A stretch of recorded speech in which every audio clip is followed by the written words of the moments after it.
నాగినేడు గారు అండ్ ఒక ఎలక్షన్ సీజన్లో వచ్చినాడు, ఓడిపోయినా కూడా సంస్కారాన్ని విడవకూడదు అనే సందేశంతో వచ్చిన గొప్ప యాడ్ అది. ఆ సందర్భంగా వారితో కలిసి పనిచేసే అవకాశం మాకు రావటం చాలా చాలా ఇప్పటికి కూడా అదొక స్వీట్ మెమరీగా ఫీల్ అవుతాం. భగవంతుడు కరుణిస్తే ముందు ముందు కూడా వారితో కలిసి పనిచేయాలని కోరుకుంటున్నాం.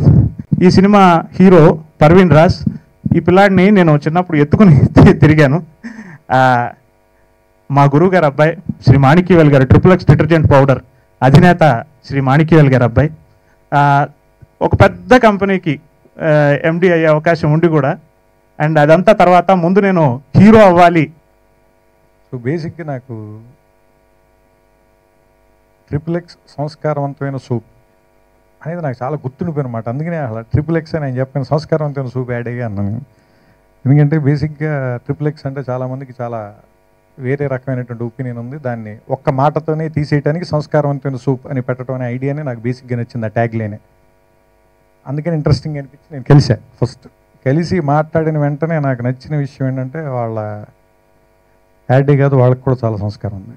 అది నేను పనిచేసిన ఒకరోజే కానీ మేము పనిచేసింది నిజంగా. అంటే చాలా బేసిక్గా మాటలో కానీ మర్యాదలో కానీ చేసే పనిలో కానీ మీరు అబ్జర్వ్ చేస్తే వాళ్ళ యాడ్స్ అన్నీ కూడా నేను చేయక ముందు చాలా యాడ్లు చేశారు, నేను చేసిన తర్వాత చాలా యాడ్లు చేశారు, ఇంకా చాలా చేస్తూ ఉండాలి కూడా.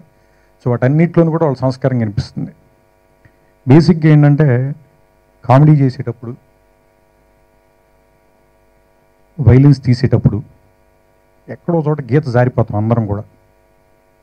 ఒక రైటర్ కానీ, లేదంటే ఒక దర్శకుడు కానీ, లేదంటే ఒక యాక్టర్ కానీ మీరు అబ్జర్వ్ చేస్తే అందరూ కూడా ఎక్కడో చోట హాలీవుడ్ దగ్గర నుంచి రీజనల్ సినిమా దాకా ఎక్కడ తీసుకున్నా ఎక్కడో చోట గీత దాటిపోతాం. ఎందుకంటే అవతల వాళ్ళని నవ్వించే ప్రయత్నంలోనో, అవతల వాళ్ళని ఎగ్జైట్ చేసే ప్రయత్నంలోనో ఎక్కడో తెలియకుండా గీత దాటిపోతాం. ఆ గీత దాటకుండా రెస్ట్రెయింట్ మనం ఆపుకుని నిలబడి పనిచేయడానికి, ఒక్కొక్కసారి నవ్వు రాకపోయినా పర్లేదు కానీ బూత్ జోక్ వేయకుండా ఉంటే మంచిదిగా, పర్లేదు నవ్వు రాకపోయినా పర్లా, ఆ మాట అనుకోవటానికి చాలా శక్తి కావాలి. అదే సంస్కారం అంటే. ఆ సంస్కారం బేసిక్గా నాకు వీళ్ళలో బాగా కనిపించింది. అందుకని తర్వాత విపరీతంగా మాట్లాడుకున్నది, దానికి ముందు ఎక్కువ మాట్లాడుకోవాలి, దాని తర్వాత పెద్దగా మాట్లాడుకోవాలి. ఎప్పుడైనా కనిపించినప్పుడు హలో బాగున్నారా ఎయిర్పోర్ట్లో కలిసినప్పుడు, ఏదైనా ఒక ఫంక్షన్లో కలిసినప్పుడు, అంతే తప్ప.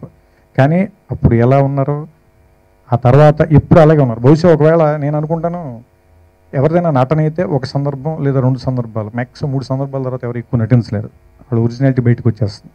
వీళ్ళు ఒరిజినల్లే ఇది కాబట్టి అందుకని ఈ బేసిక్ ఈ సంస్కారం నచ్చే వాళ్ళు పిలవగానే నేను వచ్చింది. ఈ సినిమాలో చాలామంది కొత్త టెక్నీషియన్స్ పనిచేశారు.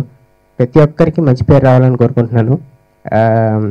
నాగినేడు సార్, సీత సార్, వాళ్ళిద్దరికి, సీత గారు సారీ, వాళ్ళిద్దరికి మంచి పేరు ఉంది, ఇంకా మంచి పేరు రావాలని కోరుకుంటున్నాను. Thank you. నేను బాధ్యతగా తీసుకుని ఈ సినిమాని నేను డిస్ట్రిబ్యూట్ చేయడం జరుగుతుంది టోటల్గా.